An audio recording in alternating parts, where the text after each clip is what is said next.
வணக்கம் நண்பர்களே. இன்னும் ஒரு இனிய காலை பொழுதில் தீதும் நன்றும் நிகழ்ச்சியில் உங்களை சந்திப்பதில் மிக்க மகிழ்ச்சி அடைகிறேன். இது கலைஞரனுடைய நூற்றாண்டு அதனுடைய நிறைவை நெருங்கிக் கொண்டிருக்கக்கூடிய இந்த சமயத்தில் நாம் கடந்த ஓராண்டாக கலைஞரனுடைய வாழ்வையும் வரலாற்றையும் அவர் வாழ்வில் சந்தித்த எண்ணற்ற சோதனைகளையும் அவர் நிகழ்த்திய சரித்திர சாதனைகளையும் நாம் அடுக்கடுக்காக பேசி வந்திருக்கிறோம். அப்படி என்றால் கலைஞரனுடைய அந்த இறுதி காலகட்டம், அந்த காலகட்டத்தில் தமிழ்நாட்டில் நடந்த பல்வேறு விதமான பிரச்சனைகள், திராவிட முன்னேற்றக் கழகம் சந்தித்த நெருக்கடிகள், கலைஞர் என்ற ஒரு மாபெரும் ஒரு அடித்தளத்தை கொண்டு இந்த இயக்கம் எப்படி தன்னை மீண்டு வந்தது, தன்னை புதுப்பித்து கொண்டது என்பதை பற்றியெல்லாம் தான் நாம் இந்த நாட்களில் பேசப்போகிறோம். 2011 திராவிட முன்னேற்றக் கழகம் தேர்தலில் வெற்றி வாய்ப்பை இழந்த பிறகு கடும் நெருக்கடிகளை சந்திக்க வேண்டிய ஒரு சூழல் ஏற்பட்டது. முக்கியமாக வழக்கம் போல ஜெயலலிதாவினுடைய அராஜக ஆட்சி மீண்டும் ஒரு முறை தமிழ்நாட்டில் தொடரத் தொடங்கியது. அந்த சமயத்தில்தான் திமுக பல்வேறு விதமான நெருக்கடிகளுக்கு ஆளாக்கப்பட்டது. 2G என்கிற ஒரு புனை சுருட்டு மிக்க ஒரு கதையை ஊடகங்கள் வழியாக கட்டமைத்தார்கள். அதன் வழியாக பல்வேறு நெருக்கடிகள் திராவிட முன்னேற்றக் கழகத்திற்கு கொடுக்கப்பட்டன. அதோடு தொடர்ந்து பல்வேறு தேர்தல் தோல்விகளையும் அதன் அடிப்படையில் திராவிட முன்னேற்றக் கழகம் சந்திக்க வேண்டியிருந்தது. இந்த இயக்கம் தன்னை எப்படி அழிந்து போய்விடும், இந்த இயக்கம் தன்னுடைய உறுதிப்பாட்டை இழந்துவிடும் என்றெல்லாம் மனக்கோட்டை கட்டியவர்கள் பலர். ஆனால் கலைஞர் உருவாக்கிய அடித்தளம் என்பது அத்தனை வலுவானது. அது எந்த காற்றிற்கும் புயலுக்கும் அது ஒருபோதும் அசைந்து கொடுக்காத ஒன்று. அப்படித்தான் கலைஞர் அவர்கள் அந்த 2011க்கு பிறகும் கூட தன்னுடைய அரசியல் போராட்டங்களை தொடர்ந்து கொண்டிருந்தார். அந்த காலகட்டத்தில் கலைஞர் மிக தீவிரமாக சமூக வலைத்தளங்களில் இயங்கத் தொடங்கினார். அதாவது ஒரு முதுபெரும் தலைவர் தன்னுடைய 90 வயதுகளில் எப்படி ட்விட்டர் போன்ற சோஷியல் மீடியாக்களில் அவர் தொடர்ந்து ஒரு தீவிரமான செயல்பாட்டாளராக அரசியல் நிலைப்பாடுகளை முன்வைத்தார்.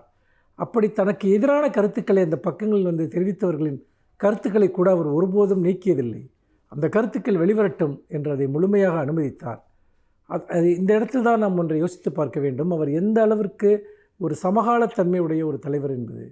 ஒவ்வொரு காலகட்டத்திலும் சமூக மாற்றத்திற்கான பல விஷயங்களை கலைஞர் முன்னெடுத்திருக்கிறார். அப்படி முன்னெடுத்த விஷயங்களில் ஒன்றுதான் இந்த சமூக வலைத்தள பயன்பாடு. கலைஞர் தான் தமிழ்நாட்டில் ஒரு மிகப்பெரிய அளவிற்கு தகவல் தொழில்நுட்ப கட்டமைப்பை உருவாக்கினார். தகவல் தொழில்நுட்ப பூங்காவை டைட்டில் பார்க்கை அவர்தான் உருவாக்கினார். முதல் தகவல் தொழில்நுட்ப கொள்கை ஒன்றை இந்தியாவிலேயே உருவாக்கிய மாநிலம் அன்றைக்கு கலைஞர் தலைமையில் இருந்த திராவிட முன்னேற்றக் கழக அரசு தான். அதோடு உலக இணைய மாநாடு நடத்தப்பட்டது. அதோடு சேர்த்து இணைய பல்கலைக்கழகத்தையும் கூட கலைஞர் உருவாக்கினார். இன்னும் தமிழ்நாட்டில் பள்ளிகளில் கணினி கல்வியை 1996 முதல் அந்த 2001 வரையிலான கலைஞர் ஆட்சி காலத்தில் தான் தமிழ்நாட்டில் கணினி கல்வியும் அறிமுகப்படுத்தப்பட்டது. இது எல்லாவற்றையும் நாம் தொகுத்து பார்க்கிற போது அந்த கட்டமைப்பு முழுமை பெற்றிருக்கக்கூடிய நிலையில் கலைஞரே அதில் செயல்படக்கூடியவராகவும் இருந்தார். கலைஞர் ஆட்சி அதிகாரத்திலிருந்து இறங்கிய பிறகும் கூட கலைஞர் உருவாக்கிய அந்த தகவல் தொழில்நுட்ப கட்டமைப்பு, அந்த பாதை என்பது இன்றைக்கு ஒரு சமூக நீதி பேசுகிறவர்களுக்கு மட்டுமல்ல, திராவிட முன்னேற்றக் கழகத்தை எதிர்ப்பவர்களுக்கும் அது பயன்பட்டது. அப்படித்தான் அனைவருக்குமான ஒரு மிகப்பெரிய கட்டமைப்பை கலைஞர் உருவாக்கினார். அவரே நவீன சிந்தனையுடைய இந்தியாவின் மாபெரும் தலைவர் என்ற அடையாளத்தையும் கலைஞர் அதன் மூலமாக பெற்றிருந்தார் என்பதை நாம் பார்க்கிறோம். அவர் வேறு எந்தெந்த வகையில் எல்லாம் ஒரு தனி மனிதராகவும் ஆட்சியாளராகவும் கட்சி தலைவராகவும் எத்தகைய ஒரு மகத்தான பாடங்களை நமக்கு விட்டு சென்றிருக்கிறார் என்பதை இந்த நாட்களில் நாம் தொடர்ந்து பேசுவோம். மீண்டும் இன்னும் ஒரு புதிய சிந்தனையோடு உங்களை சந்திக்கிறேன். நன்றி, வணக்கம்.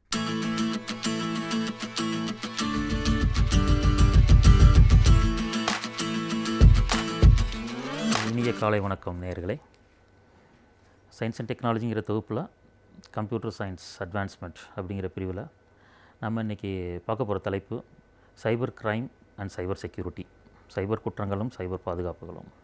இப்போது டைப்ஸ் ஆஃப் க்ரைம்ஸ் என்னென்ன இருக்குது, இன்டர்நேஷ்னல் லெவலில் எப்படி அட்டாக் ஆகுது, இந்தியன் லெவலில் எப்படி அட்டாக் ஆகுது, இப்போ அதை எப்படி அவாய்ட் பண்ணலாம், என்னென்ன அவேர்னஸ் கோர்சஸ்லாம் பண்ணலாம், அதில் எல்லாமே இப்போ நம்ம இந்த பிரிவில் நம்ம பார்க்க போகிறோம். இப்போது இன்டர்நெட் தான் எல்லாத்துக்குமே மூல காரணம். இன்டர்நெட்டில் நம்ம நிறைய பாசிட்டிவ் திங்ஸ் பண்ணலாம்.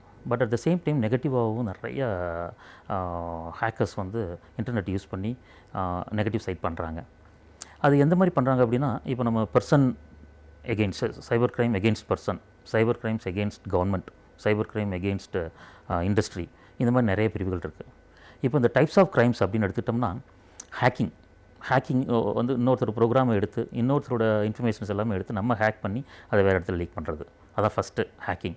செகண்ட் பார்த்திங்கன்னா இட்ஸ் அ கிராக்கர்ஸ் வந்து ஒரு இதில் போட்டு ஃபிசிக்கலாக ஒரு செகண்டரி ஸ்டோரேஜோ, ஒரு ஸ்டோரேஜ் டிவைஸோ, ஒரு ஹார்ட் டிஸ்கோ, ஒரு யூஎஸ்பியோ டேமேஜ் பண்ணுறது கிராக்கர்ஸ். அதே மாதிரி ஸ்கிரிப்ட் கிடில் ப்ரோக்ராமை வந்து நமக்கு ஒரு ஏதாவது ரேண்டம் நம்பர் ஜென்ரேஷன் பண்ணி அந்த ப்ரோக்ராம் ஒர்க் அவுட் பண்ணாமல் விடுறது. அன்எத்திக்கல் எம்ப்ளாயி, ஒரு கம்பெனிலேருந்து நமக்கு பிடிக்கல இன்னொரு கம்பெனிக்கு போகிறோம் அப்படின்னா இந்த கம்பெனியில் உள்ள இன்ஃபர்மேஷன்ஸ் எல்லாம் எடுத்து லீக் பண்ணுறது. சைபர் டெரரிஸ்ட், இது வந்து எக்ஸ்ட்ரீம் லெவல். நம்மளோட சைபர் டெரரிஸ்ட்னால் போய் கவர்மெண்ட்டுக்கே ஒரு அலர்ட் கொடுக்குறது, இது பண்ணலைன்னா நாங்கள் இந்த பயங்கரவாதம் பண்ணுவோம் அப்படின்னு ஒரு தீவிரவாத தாக்கல் பண்ணுறது. அது மாதிரி கார்ப்பரேட் ஸ்பை, அதாவது ப்ரைவசி அண்ட் கான்ஃபிடென்ஷியாலிட்டி, எல்லா கம்பெனியோட லீக் இன்ஃபர்மேஷன்ஸ் எடுத்து அனதர் கம்பெனிக்கு லீக் பண்ணுறது. ஸோ இதோட ட்ராக்கிங் பண்ணுறது, இதெல்லாம் டைப்ஸ் ஆஃப் க்ரைம். இது வந்து இன்டர்நேஷனல் லெவலில் எந்த அளவுக்கு அட்டாக் ஆகிருக்கு அப்படின்னு பார்த்தா, இப்போ லாஸ் ஏஞ்சல்ஸ்லாம் ஒரு டிராஃபிக் சிஸ்டத்தையே கொலாப்ஸ் பண்ணார் ஒருத்தர். அது 10 லேன் 8 லேன் இருந்தால் கூட ஒரு லேன்லேருந்து அடுத்த லேன் டைவர்ட் பண்ண மாட்டாங்க. பட் என்டையர் சிஸ்டம் கொலாப்ஸ் பண்ணி 4 நாள் ஆச்சு அதோட ரெக்கவர் பண்ணுறதுக்கு அவங்களுக்கு. இதே ஆஸ்திரேலியன் அட்டாக் வந்து 250 டன்னோ ஒரு வேஸ்டேஜை வந்து ஒரு ரிவரில் கலக்க வச்சாங்க. அது என்ன ரீசன் கேட்டால் வெரி சில்லி ரீசன். அவரோட அப்பாயின்மெண்ட், அதாவது எங்கெங்கே கம்பெனிக்கு போகிறாரோ அதெல்லாம் வந்து எங்கேயுமே ரிஜெக்ட் ஆகிருக்காரு. அதனால் ஒரு வெக்ஸ் ஆகி இப்படி பண்ணார். இது North Korea Sony entertainment complete சேனலை ஹைஜாக் பண்ணிவிட்டு அன்ரிலீஸ்டு மூவிலாம் வந்து அதில் போட்டாங்க. சைனீஸ் அட்டாக் வந்து பார்த்திங்கன்னா அந்த யூஎஸில் உள்ள அது கம்ப்ளீட்டாக அது இதெல்லாம் இருக்குது, டேட்டா பேஸ் இருக்குது, அதோட வெதர் ஃபோர்காஸ்டிங் இருக்குது, எல்லாமே கண்ட்ரோல் எடுத்துகிட்டு அதை மாற்றினாங்க. இப்போ இது காரில் வந்து யூஎஸ் இன்னொன்று பார்த்திங்கன்னா கார் இருக்குது, காரில் வந்து சிப் யூஸ் பண்ணுறாங்க. சிப் வந்து பாசிட்டிவ் தான்.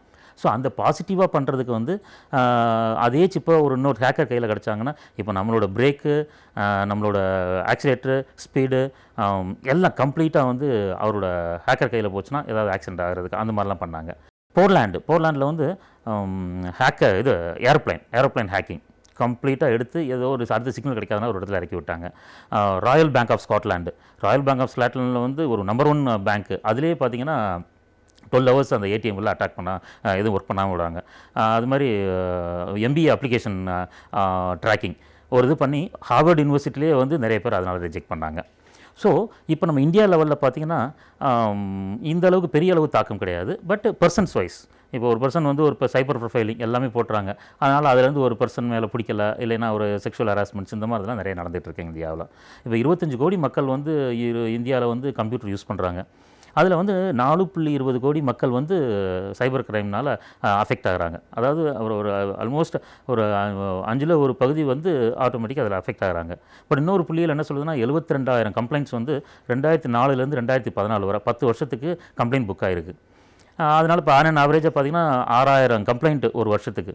பட் இன்னொரு சர்வே என்ன சொல்லுதுன்னா 14,000 கம்ப்ளைண்ட் வந்து ஒரு மாதத்துலேயே நடக்குது. ஸோ 14,000 கம்ப்ளைண்ட் ஒரு மாதத்தில் நடக்கும்போது 1,80,000 கம்ப்ளைண்ட் இருக்குது. அந்த நேரத்தில் 6,000 கம்ப்ளைண்ட் தான் நம்ம புக் பண்ணுறோம். ஸோ இதுக்கு என்னென்னா அவேர்னஸ் தேவை. ஸோ அந்த அவேர்னஸ் இருந்துச்சுன்னா இந்த மாதிரி கம்ப்ளைண்ட்லாம் ஈஸியாக புக் பண்ணிடுவோம். ஸோ நம்ம எஜுகேஷன் சிஸ்டமே முதல்ல கொஞ்சம் நிறைய மாற்றணும். இப்போ ஒரு சின்ன ஒரு கோர்சஸ் இருக்குன்னா ஒரு 100 நாள் ஒரு கோர்ஸ் பண்ணி அந்த ஹேக்கிங் கோர்ஸ் நடத்துவோம். பட் இது யூஎஸ்லேயோ யூகேலேயோ பார்த்தீங்கன்னா 2 years நடத்துவாங்க. ஸோ என்ன கொஸ்டின் என்ன ஆன்சர் அது மட்டும் தான் இங்கே பண்ணுறோம், ப்ராக்டிக்கலாக யூஸ் பண்ண மாட்டோம். அதனால் மாற்றணும். சர்டிஃபைட் எத்திக்கல் ஹேக்கிங் அந்த மாதிரி கோர்சஸ்லாம் இருக்குது. இப்போ ஹேக்கர்ஸ் வந்து பார்த்திங்கன்னா நம்மளோட விட அவங்க நிறைய நாலேஜபிளாக இருப்பாங்க. இப்போ நம்ம ஒரு ப்ரோக்ராம் எழுதுகிறோம், அதை வந்து நம்மளோட அந்த ஐடியாவை ஹேக் பண்ணி அதை எப்படி ஒர்க் பண்ணாமல் இருக்கிறது அப்படிங்கிறத திங்க் பண்ணும்போது நம்ம இந்த மாதிரி கோர்சஸ்லாம் நிறைய பண்ணால் தான் அதோட லூப் ஹோல்ஸ்லாம் நமக்கு தெரியும். இப்போ பெங்களூரில் பார்த்திங்கன்னா cyber crime first cyber crime police station இருக்குது. இப்போ மகளிர் காவல் நிலையம் இருக்கிற மாதிரி சைபர் கிரைம் போலீஸ் ஸ்டேஷன்ஸ் இருக்குது. அதுக்கப்புறம் ஒரு 4-5 இடத்துல தான் சைபர் கிரைம் போலீஸ் ஸ்டேஷன்ஸ் தனியாக இருக்குது. ஸோ இந்த மாதிரிலாம் அதிகமாக கொண்டு வரணும். இப்போது விமன் வந்து நமக்கு நிறைய ஹராஸ்மெண்ட்ஸு, செக்ஷுவல் ஹராஸ்மெண்ட்ஸு அந்த மாதிரி நிறைய குற்றங்கள் வந்து சைபர் குற்றங்கள் வந்து விமனுக்கு பெண்களுக்கு எதிர்மாக தான் நிறைய நடந்துகிட்ருக்கு. இப்போ அந்த இது வந்து சமூகத்தை நம்ம குற்றம் சொன்னாலுமே நம்ம பெண்களும் அதுக்கு, இப்போ நம்ம மக்களும் அதுக்கு ஒரு காரணம் தான். இப்போ பார்த்திங்கன்னா இப்போ ஃபேஸ்புக் ப்ரொஃபைல் இருக்குது, அதில் ஒரு டேட் ஆஃப் பர்த்து, நம்ம நேமு, நம்மளோட பேரண்ட்ஸ் நேமு, நம்மளோட பிரதர்ஸ் நேமு, சிஸ்டர்ஸ் நேமு, நம்ம எங்கே படித்தோம், யூஜி எங்கே பண்ணோம், பிஜி எங்கே பண்ணோம், எங்கே ஃபஸ்ட்டு எம்ப்ளாய்மெண்ட் பண்ணோம், நேற்று எங்கே போனோம், இன்றைக்கி எங்கே போனோம், நாளைக்கு எங்கே, இது எல்லா டீட்டெயில்ஸ் இருக்கும்போது ஒரு ஹேக்கர்ஸ் வரும்போது அவங்களுக்கு பெரிய ரிசர்ச்லாம் பண்ண வேண்டிய அவசியமே இல்லை. ஆட்டோமேட்டிக்காகவே அவங்க ஈஸியாக அதில் வந்து ஒரு போனாங்களே நம்ம டீட்டெயில்ஸ் ஃபுல்லாக இது பண்ணி ஹேக் பண்ணுறதுக்கு சான்சஸ் இருக்குது. ஸோ இப்போ வந்து உமன்ஸ் வந்து கம்ப்ளைண்ட் கொடுக்கணும். இப்போ நிறைய கம்ப்ளைண்ட்ஸ் இப்போ முதல்ல சொன்ன மாதிரி 6000 கம்ப்ளைண்ட் தான் அங்கே வந்திருக்கு. ஆனால் 1,80,000 கம்ப்ளைண்ட் இருக்குது 1 இயருக்கு. அப்படிங்கும்போது நீங்கள் ஆட்டோமேட்டிக்காக வந்து கம்ப்ளைண்ட் நிறைய கொடுக்கணும். கம்ப்ளைண்ட் கொடுக்குறதுக்கு வந்து ஃபஸ்ட்டு போகாமல் இருக்கலாம். இப்போ கேர்ள்ஸ்னால ஃபஸ்ட்டு போகாமல் இருக்கலாம். பேரண்ட்ஸ் போய் ஃபஸ்ட்டு அதை ஃபோட்டோ எடுத்து பண்ணலாம். அந்த ஃபோட்டோ எடுத்து பண்ணும்போது கொடுத்துட்டு திரும்ப எப்போ தேவைப்படுதோ அப்போ போய் நீங்கள் அது பார்க்கலாம். ஸோ இப்போ நம்ம எப்படி எப்படிலாம் அவாய்ட் பண்ணலாம்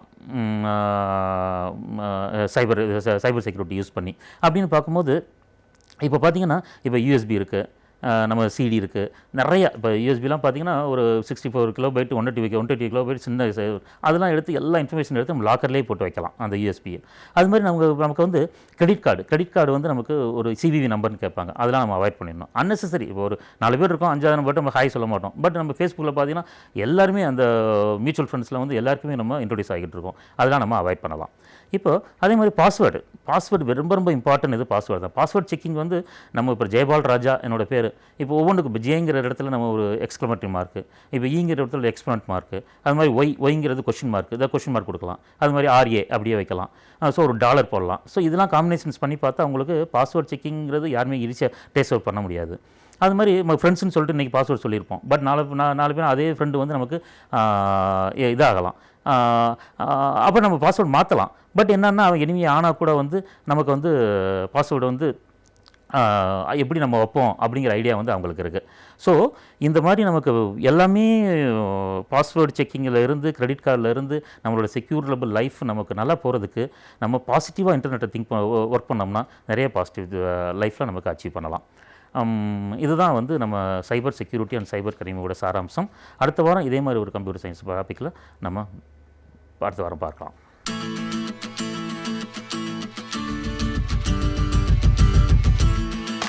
அனைவருக்கும் என் அன்பு வணக்கம். அரசியலில் கருத்து வேறுபாடுகள், பகைமைகள், எதிர்நிலைகள் எல்லாம் இருக்கலாம். ஆனால் அவை கொள்கை சார்ந்த, கருத்து சார்ந்த எதிர்நிலையாக இருக்க வேண்டுமே தவிர தனி மனித உறவு சார்ந்த பகையாக மாறிவிடக்கூடாது. அது நாகரிகமும் இல்லை. தனிப்பட்ட முறையில் யாரும் யாரோடும் பகை கொள்ள வேண்டிய தேவையில்லை. ஆனால் கொள்கை சார்ந்து கண்டிப்பாக மிக எதிரான நிலையை யார் ஒருவரும் எடுக்கலாம். அப்படி தனிப்பட்ட பகையாக அது இருக்க வேண்டியதில்லை என்பதற்கு மிகச்சிறந்த எடுத்துக்காட்டுகளில் ஒன்று, தலைவர் கலைஞர் அவர்கள் முதலமைச்சராக இருந்தபோது ராஜாஜி இடத்திலே எப்படி பழகினார் என்பதுதான். ராஜாஜிக்குத்தான் இந்த தாமர விருது என்கிற உயரிய பட்டத்தை கொடுத்தார். எப்போது? 1972ஆம் ஆண்டு. அந்த ஆண்டுக்கு என்ன முதன்மை என்றால், 67ஆம் ஆண்டு தேர்தலில் திமுகவும் ராஜாஜியும் கம்யூனிஸ்ட் கட்சிகளும் பொது உடைமை இயக்கமும் ஒன்றாக இருந்தார்கள், ஒரே கூட்டணியில் இருந்தார்கள். ஆனால் கால ஓட்டத்தில் எல்லாம் மாறிவிட்டது. 67 வெற்றி பெற்று முதலமைச்சராக வந்த அறிஞர் அண்ணா அவர்கள் 69 இறந்து போய்விட்டார். பிறகு கலைஞர் முதலமைச்சரானார். 71 தேர்தல் வருகிற போது கலைஞரும் ராஜாஜியும் நேரெதிராக நின்றார்கள். அந்த பக்கத்தில் காமராஜரும் ராஜாஜியும் இருந்தார்கள். கலைஞர் எதிர் திசையில் இருந்தார். மிக கடுமையான ஒரு போட்டி நடைபெற்றது. ஆனால் அவற்றையெல்லாம் தாண்டி அந்த தேர்தல் போட்டி என்பது வேறு. ஆனால் ராஜாஜியினுடைய உயரிய குணங்கள் எத்தனையோ இருக்கின்றன. அவருடைய தியாகம் இருக்கிறது. எனவே மிக கவனமாக 1972 அக்டோபர் 2ஆம் தேதி, அதாவது காந்தியார் பிறந்த நாளில் அந்த தாமிரப்பட்டயம் வழங்கப்படுகிற போது ராஜாஜி அவர்களால் அதனை வந்து பெற்றுக்கொள்ள முடியவில்லை. ராஜாஜி ஒரு கடிதம் எழுதுகிறார் முதலமைச்சருக்கு, யார் மூலமாவது கொடுத்து விடுங்கள், என்னால் வர முடியாது. யார் மூலமாக அதனை தலைவர் கலைஞர் அவர்கள் முதலமைச்சராக இருக்கிற போது கொடுத்து விட்டார் என்பதுதான் வியப்பான செய்தி. மறுநாள் அவரே அந்த தாமிர பத்திரம், அந்த பட்டயத்தையும் பூக்களையும் பழங்களையும் எடுத்துக்கொண்டு ராஜாஜி அவர்களின் வீட்டுக்கு போய் அந்த மாலையை அணிவித்து பழங்களை கொடுத்து அந்த விருதையும் கொடுத்த போது ராஜாஜி சொன்னார், மிக பெருந்தன்மையான பாராட்டப்பட வேண்டிய குணம் என் ஆசீர்வாதம்.